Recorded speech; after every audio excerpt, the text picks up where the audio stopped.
Hi guys, welcome to another episode of Mind Over Matter with Sankit.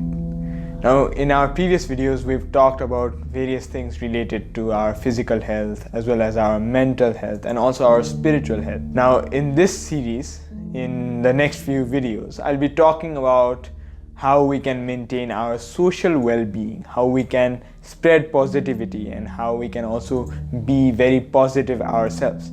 So this has several implications, and in today's episode we'll be focusing on our body language. Now, our body language is a very underrated thing, because when you start understanding the intricacies of your body language, you'll realize that they have a lot of message to deliver. We adapt so many body language signals, but then we are unaware about it. We do it totally subconsciously. So in this episode we'll be talking about how having an open gesture can help you in your social relationships. So basically, having an open gesture means that you let go of any restrictions in your body. You expose all the potential vulnerable parts of your body. Now, what do I mean by this? So basically, from an evolutionary perspective, even when we analyze our ancestors, even when we analyze apes and other animals which are very similar to humans in behavior, we notice that there are many body language signals that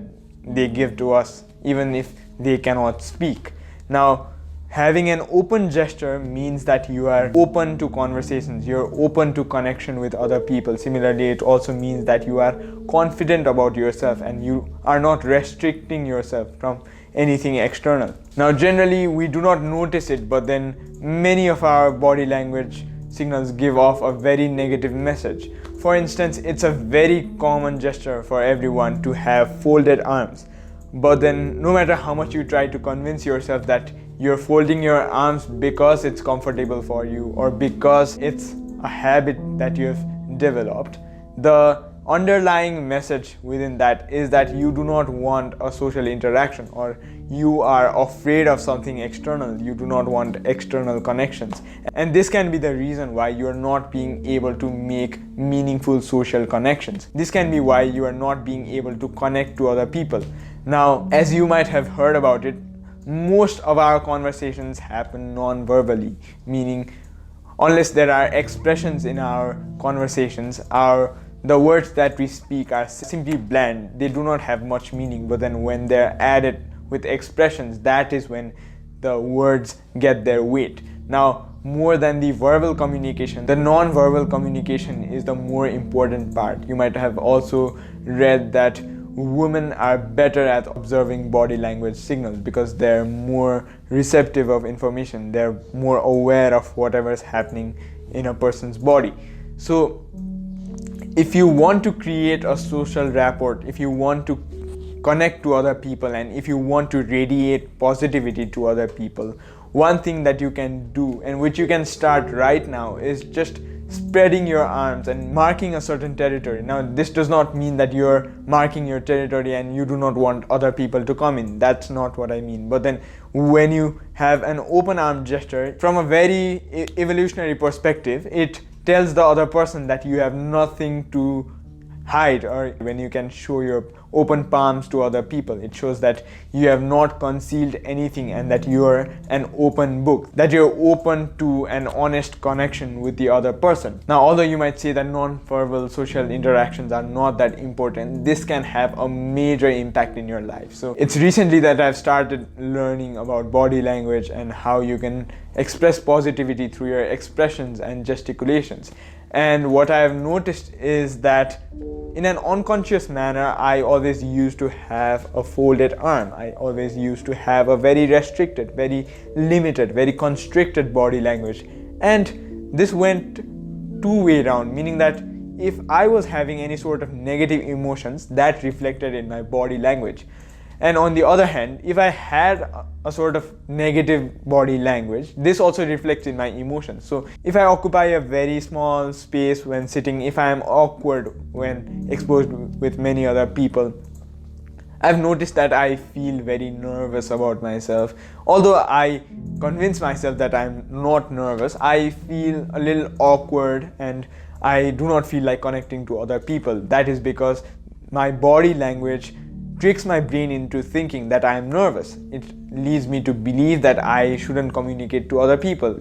It convinces me as if I have something to hide from other people. So I'll be in a very constricted body position. Now, although you might think that this does not have social implications, it really does. The people who observe you, although they are also not conscious about it, their subconscious mind realizes that you are in some ways nervous about something or you have something to hide. So you become less likely to create meaningful connections to other people. So whatever I have said as of yet is the theoretical part. I've told you about why a very intimate relationship between your gesticulations, your body language, and the mood that you're feeling.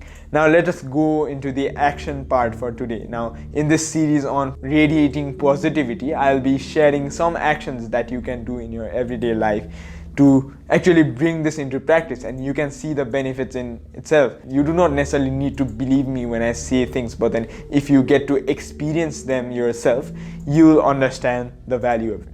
So the practice for today is just to have a very open arm gesticulation, meaning that do not sit in a crossed hand position. Do not keep a crossed hand in front of your chest. Now we'll be talking in more detail about what crossing your hands in front of your chest means in further videos, but then for the time being, all you need to do is keep your arms open at most times, and even when you are in social interactions, make sure that you are very open-handed with people. You make sure that whenever you're talking, you use your hands to talk too, because hands also have a lot to communicate. So you might have noticed that in this particular video, I've been using my hand more often because I've learned about it. So there are many ways in which I can convince my ideas through my hands. So you can also practice this in your everyday life. Similarly, you can, embrace other people if they're comfortable with it, that is. So if there are some close people that you know, if you can have a very open body language, it tells them that you are not restrictive about things. They know that you are not scary because they know that they are allowed to enter your personal space and they're allowed to communicate with you. They become more comfortable with you, due to which you can have meaningful conversations with people. So basically in this video we talked about the importance of having an open body language. You see what I did there. So starting today, make sure that you have a very open body language, and also make sure that you have a smile in your face whenever you're communicating with people. And you can see the benefits that these small changes bring firsthand in your own life. So if you like the content of this video, do not forget to press the like button. Also, if you like whatever is happening here at Sound Health Solution, do not forget to subscribe to our channel. Similarly, if you like whatever is happening here at Sound Health Solution, do not forget to subscribe to our channel and also to press the bell icon. We'll be coming up with similar interesting videos in the future, so make sure that you stay in tune with us. Until next time.